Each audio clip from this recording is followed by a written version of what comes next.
Hi, everyone. Welcome. Thanks for coming.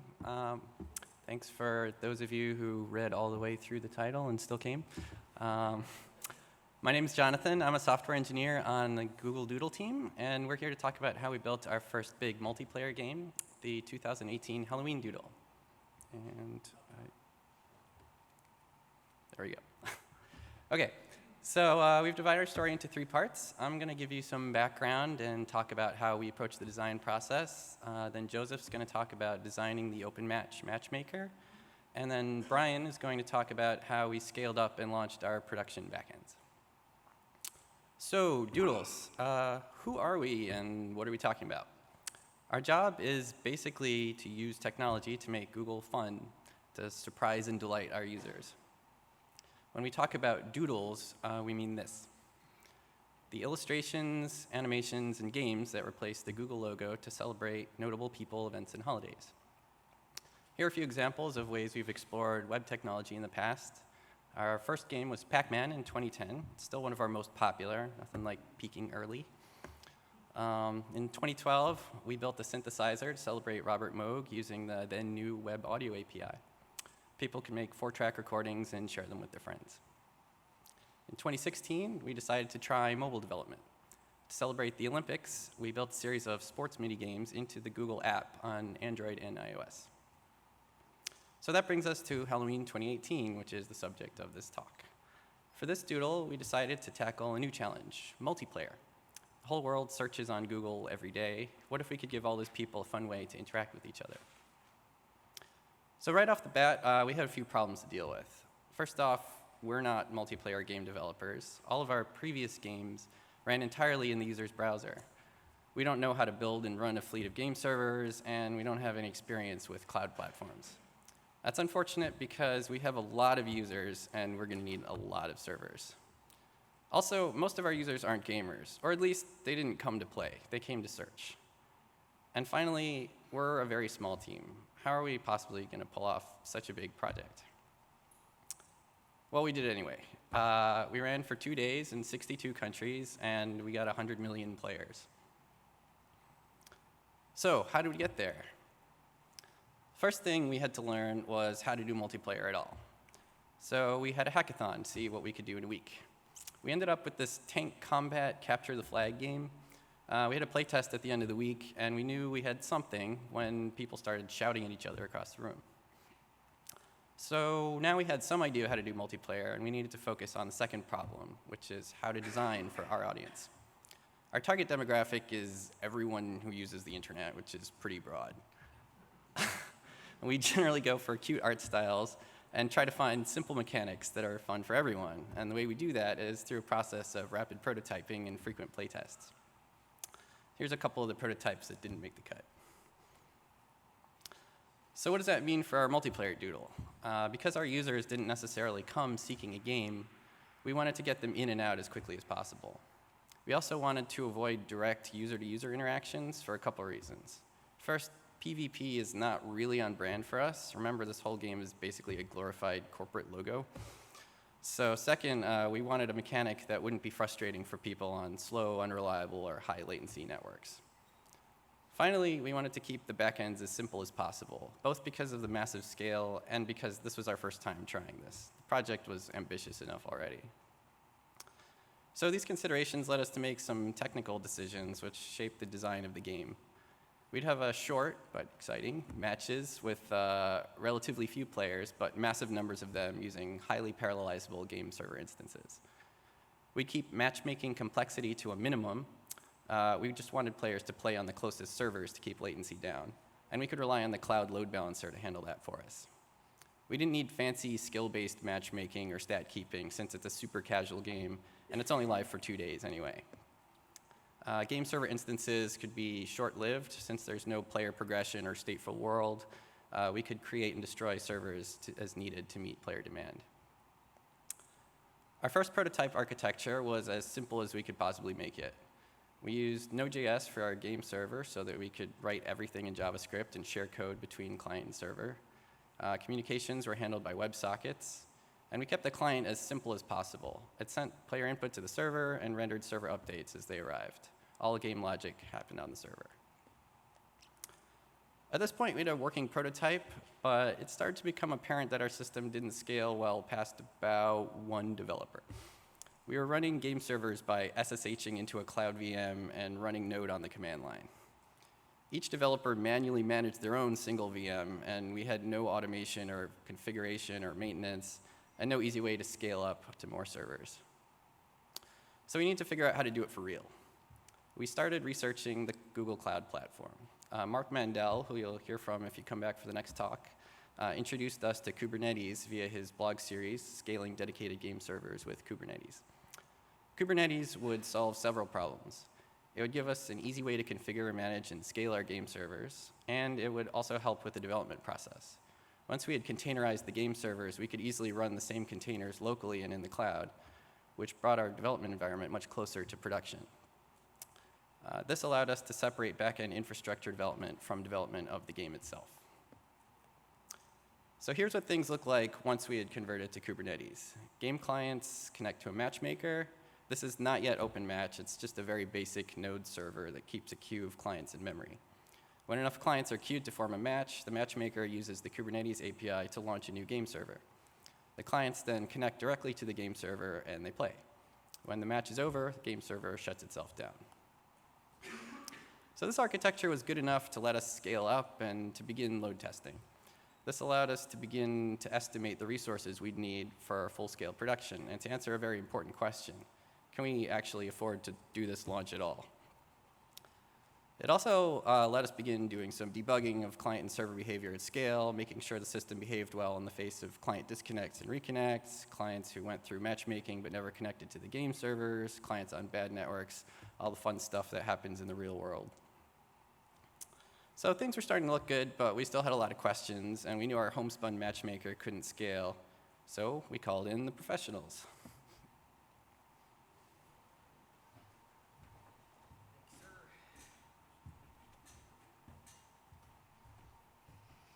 Hello, I'm Joseph, and I work for Google Cloud Platform. The other two gentlemen you'll hear from today both worked on the Doodle.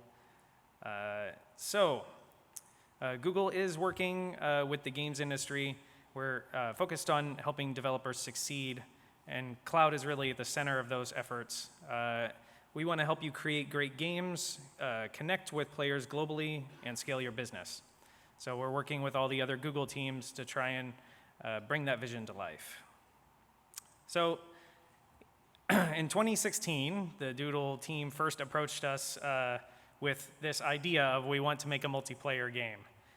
So we had a couple of meetings over the first year when they were still kicking around the idea, and we identified the same challenges that Jonathan already mentioned, which is they had pretty limited experience with multiplayer backends, but also we recognized there was a big strength in that their team was small and unified. The backend and the client teams could very easily, go over to each other's desk and help make game design decisions that could make the backend actually simple enough to scale for 100 million players.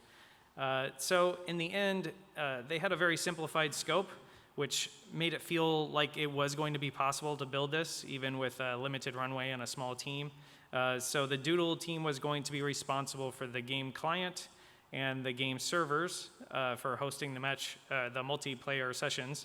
And Cloud, myself in this case, took on a task to build a prototype matchmaker and make sure that that would, in general, work, and then eventually help them build a production matchmaker on top of OpenMatch. So the initial design, we started with very basic practices. We wanted to start with what worked for other companies. We knew that the scale for a Doodle could be unbelievably huge, even by the standards of, I've previously worked at some pretty big game companies on very successful AAA titles. Even compared to those, we knew that the number of people who show up to the Google search landing page every day is well beyond that. So we had to keep thoughts about how to scale this kind of at the front of our minds. So our first suggestion was to get everything on Kubernetes from the very beginning. We really liked, as Jonathan said before, the fact that once you're using Kubernetes in your development process, then you're already in a really good place where development looks a lot like what you're going to put on production, and that can really help accelerate your development. So putting everything in Docker containers from the very get-go was a big recommendation of ours. And then make the only platform service for this game, which is the matchmaker, make it as stateless as possible so that you can scale up and down the API just to handle however many players show up. So to talk about matchmaking, we really wanted to help them with the design. So there were some decision points. These were things that we had to come up with a good answer for because it's really going to affect the complexity of your matchmaking code. So how's the Doodle going to handle if players don't show up? Does the Doodle support backfilling games? If a player leaves mid-game, do you go find another player to put in? Can players join in progress if there's free slots on the server? Are there multiple queues for people to queue in to play with different kinds of people? Are there different regions that you can queue for so that you only play with people locally? So in pretty much every decision in this slide, the Doodle team went for making something as simple as possible, which turned out to really pay dividends because the whole process went pretty smoothly, as Brian's going to describe later. Doodle's considerations being horizontal scalability really did inform the decisions to try and keep more complex scenarios like allowing people to join games in progress off the table. The one thing that they did want in there was the ability to have public versus private games, so you would be able to get an invitation that you could send to your friends to have them join directly your game, but we just ended up making those into two completely separate pools of players. Failover domains was a thing that we were concerned about, like what happens if, heaven forbid, there's an internet issue or something is unreachable for a certain part of the player population. Well, it turns out they were able to solve that just by putting everything behind a global load balancer, and Brian will speak to that some more in another slide. So quickly, let me go through a breakdown of how a single matchmaking instance worked for the Doodle from left to right. So there's a client-facing API that the game clients talk to directly. That takes information about that player and writes it to a Redis instance. Then the matchmaking logic comes along and reads from Redis. Once it finds enough players to make a match, it persists that match to a Cloud Pub subtopic, which is actually a persistent data storage layer at this point. So once you have put a message into Cloud Pub sub, it is guaranteed to be delivered. So there's no easy way to lose it once you've already done the work of matching players together. So there's a server-facing API that the game servers connect to. Once the game server connects, it asks the server-facing API to go and fetch a new match from the pub subtopic and return it to the game server. And at that point, the players get a message out the client-facing API all the way on the left that tells them the IP and how to connect over WebSocket to the game server directly. That is not pictured on this slide, but there is a return path for getting it back. For anyone here who has actually looked at OpenMatch, you may notice that there's some differences in the way things are named here. So Doodle was using OpenMatch before OpenMatch was even announced. So by the time we worked closely with Unity to get it out the door, the 0.1 version, we tried to come up with slightly more generic names for the APIs that did a better job of describing scenarios that were not Doodle specific. So now I'm going to turn it over to Brian. He's going to talk about productionizing the Doodle.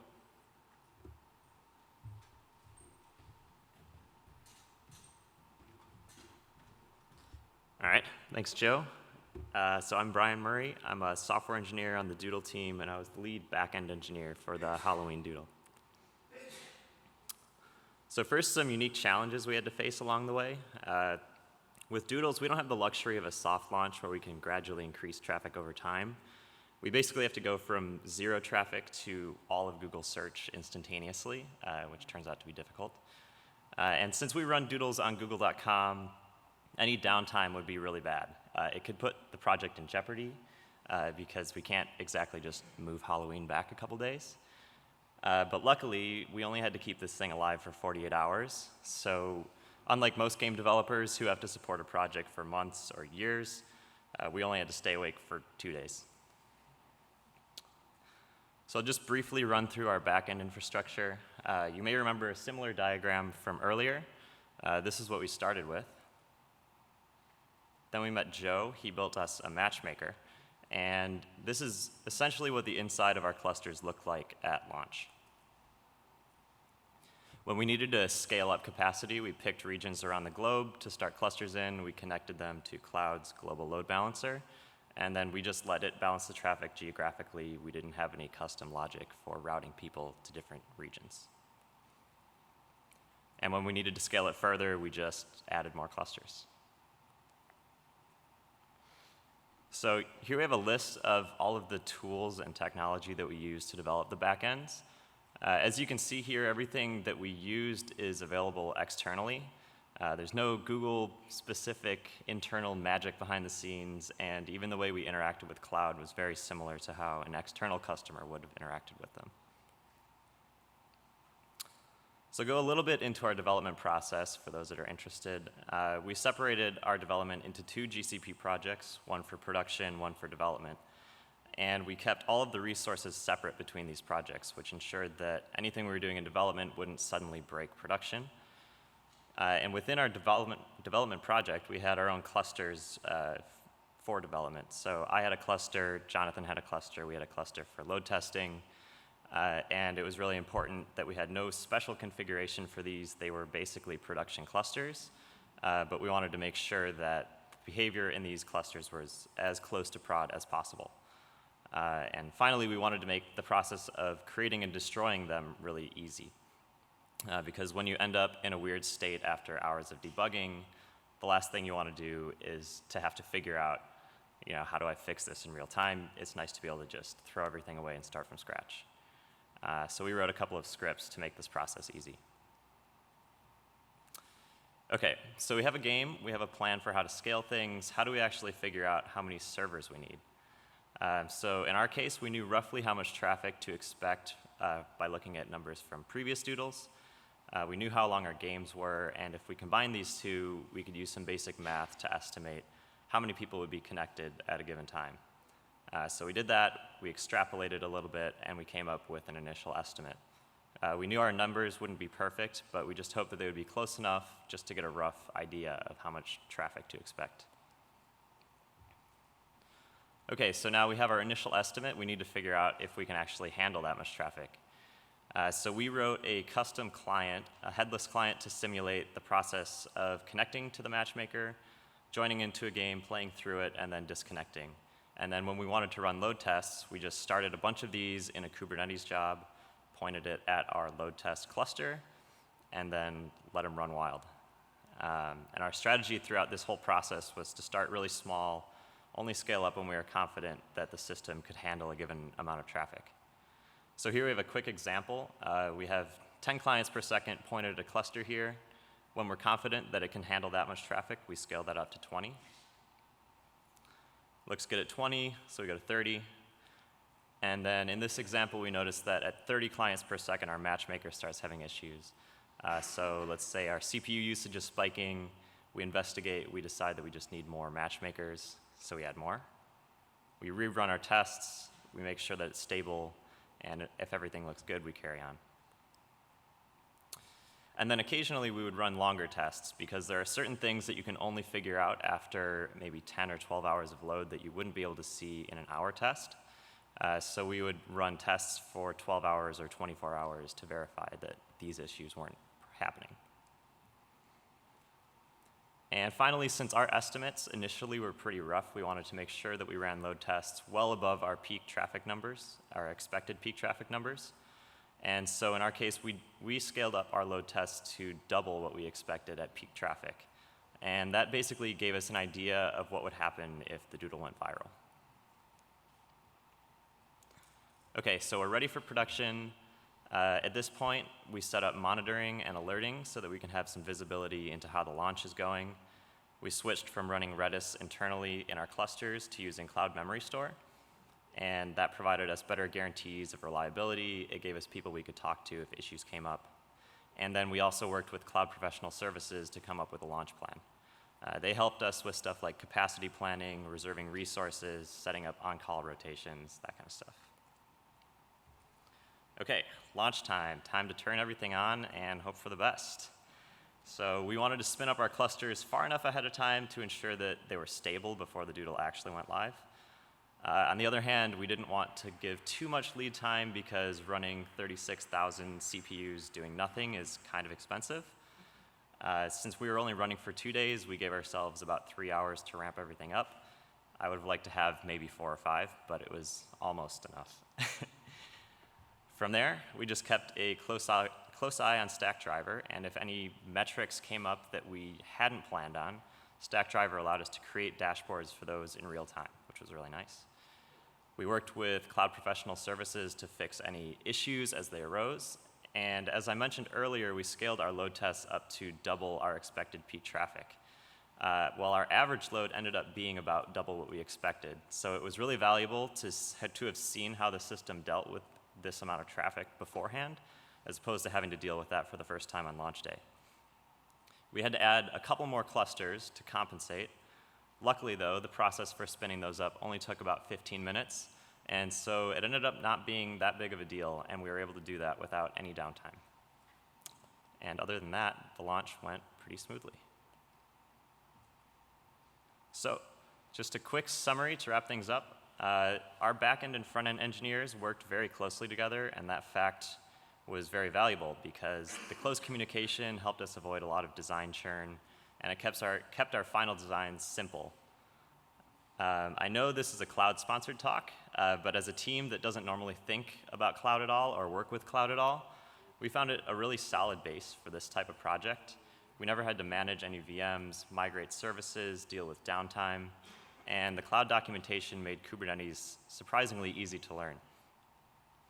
Speaking of Kubernetes made our scaling process a lot simpler, which was really useful on launch day. Once we had our clusters configured, it was easy to just start more of them to handle the unexpected load, and we could do that without downtime. And lastly, just a shout out to Nita Meng, who is our contact from Cloud Professional Services. She did a lot of work to help make sure this launch went smoothly, and she was a huge part of its success. And if you're interested in learning more, Google Cloud wrote up a blog post about the project, which you can find if you Google Halloween Doodle GCP. And if you want to play the game, you can go to google.com/doodles, and it'll be in our archive page. Thank you.